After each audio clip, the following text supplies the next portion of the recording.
true Christian believer, and I asked him to pass the test, not his friend who already died.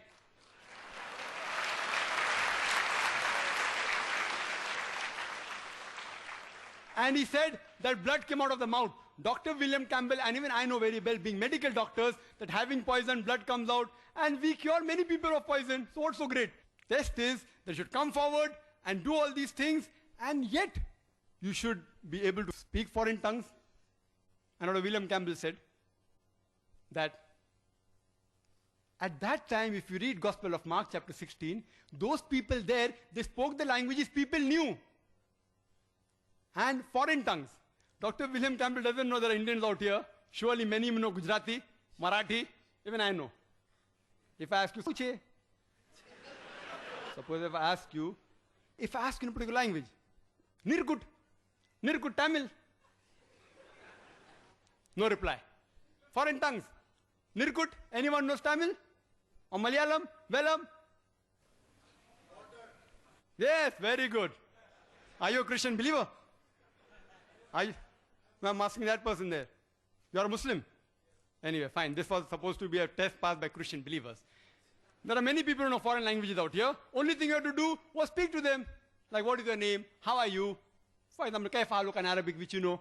New languages, which you didn't know. And you proved my point. And yet I have not come across a single Christian who has passed the test in front of me. Not a single. Out of the thousands I've met personally. And now it can be 1001 after meeting Dr. William Campbell.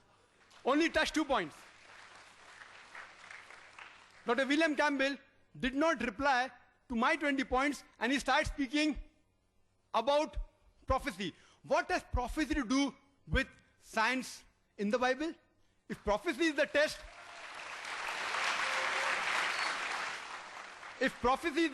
then Nostradamus' book should be the best book. Nostradamus' book should be the best book to be called the Word of God. It is not. He spoke about theory of probability. For the definition of theory of probability, how you can analyze with the Quran, with scientific facts, refer to my video cassette, Is the Quran God's Word? It's available in the foyer. I've proved scientifically how can you use theory of probability. Dr. William Campbell used it on the basis of prophecy. If I want, I can try and prove his prophecy wrong. I don't want to do it. I take it for granted for sake of argument, using the concordance approach that whatever prophecy he said was right, for sake of argument. But even if there's one unfulfilled prophecy, the whole Bible is disproved with the Word of God. I can give you a list of unfulfilled prophecy. For example, if you read Genesis, chapter number 4, verse number 12, it says, God told Cain, you will never be able to settle. You will be a wanderer. Few verses later on, Genesis chapter 4, verse 17 says, Cain built up a city. Unfulfilled prophecy. If you read Jeremiah chapter number 36, verse number 30, it says that Jehoiakim, the father of Jehoiachin, no one will be able to sit on his throne. The throne of David, no one will be able to sit after Jehoiakim. If you read later on 2 Kings chapter number 24, verse number 6, it says that Jehoiakim, after he died, later on Jehoiachin sat on the throne. Unfulfilled prophecy. One is sufficient to prove it's not the Word of God. I can give plenty. If it's Ezekiel chapter number 26, it says that Nebuchadnezzar, he will destroy Tyre. We come to know that Alexander the Great was the person who destroyed Tyre. Unfulfilled prophecy. Isaiah chapter number 7, verse number 14 says, prophesying of the coming of a person who will be born to a virgin, his name shall be Emmanuel. They say, the Christians, it refers to Jesus Christ, peace be upon him. Born to a virgin, the Hebrew word there is Amla, which means not a virgin, a young lady. The word for virgin in Hebrew is Betula, which is not there. Even if we agree, we are using concordance. We agree. Virgin, virgin, no problem. It says, he will be called Emmanuel. Nowhere in the Bible is Jesus Christ, peace be upon him, is called as Emmanuel.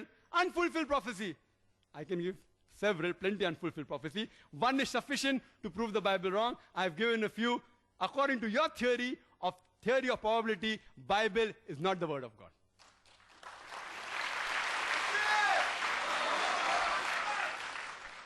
Dr. William Campbell said that according to the Quran, Elijah won the battle. According to the Bible, Elijah lost the battle, whatever it is. That doesn't mean that Bible is correct and Quran is wrong. If the statements differ in the Bible and the Quran, you are assuming Bible is the Word of God. If both are supposed to be analyzed, it can be possible that Quran is right and Bible is wrong. It can be possible Bible is right and Quran is wrong. It can be possible both are wrong. It can be possible both are right. So what we have to do if you have to analyze which of the two is wrong, you have to get a third source from outside, which is authentic.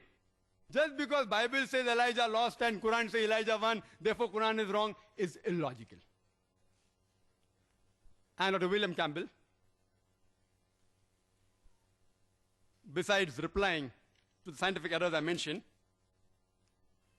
I'll just touch on the points which I could not due to lack of time. There are an additional 6 or 7 points which he mentioned in his talk, which inshallah I'll give the reply briefly. He spoke that the Quran says, according to me, and he showed my cassette, according to Brother Shabir Ali, that the light of the moon is reflected light, and he said it doesn't mean that. I'm quoting again. The Quran mentions in Surah Furqan, chapter 25, verse 61, that blessed is he who has placed in the sky constellation, placed therein lamp, sun, and moon having borrowed light. Munir. Arabic word used for moon is qamar. It's always described as munir or nur, meaning reflection of light. Reflection of light. Arabic word used for sun is shams. It's always described as wahaj diya, which means a blazing torch, a shining glory. And I can give references. Surah Nuh, chapter number 71, verse 15 and 16. Surah Yunus, chapter number 10, verse number 5, and so on. And he said that if it means a reflection of light, and he quoted the Quran, Surah Nur, chapter number 24, verse number 35 and 36, that Allah subhanahu wa ta'ala is Nur samawati wal ard, is the light of the heaven and the earth. Read the complete verse and analyze what does it say. It says Allah is the light, Nur. It says Allah is the light of the heaven and the earth. It is a similitude like a niche, and within the niche there is lamp. The lamp word is there. So Allah subhanahu wa ta'ala has got light of its own and even reflected light, like you see a halogen lamp, which are here. The lamp inside is like a siraj, but the reflector is like moon. It is reflecting light. The lamp, the tube is having a light of its own, but the reflector of the halogen lamp is reflecting light. So both two in one. So Allah subhanahu wa ta'ala, alhamdulillah, besides having light of its own, as the Quranic verse says, in the niche there is a lamp. And that lamp light of Allah subhanahu wa ta'ala is its own light. And Allah reflects his own light. Dr. William Campbell says that the Quran says that Quran is nur. It is reflecting light. Of course, the Quran is reflecting the light and the guidance of Allah subhanahu wa ta'ala. Regarding Prophet Muhammad sallallahu alaihi wasallam being siraj, yes, he is. The hadith of the beloved Prophet is giving guidance to us. So Muhammad sallallahu alaihi wasallam is also nur. He is also siraj. Alhamdulillah. He has his own knowledge also, alhamdulillah. He has the guidance from Allah subhanahu wa ta'ala, alhamdulillah. So if you use this word nur as reflected light and munir as reflected light, yet alhamdulillah, you can prove it scientifically that the light of the moon is not its own light, but it is the reflected light. The other points that William Campbell raised was regarding Surah Kahf, chapter number 18, verse number 86, that Zulkarnain sees the sun setting in murky water, in turbid water.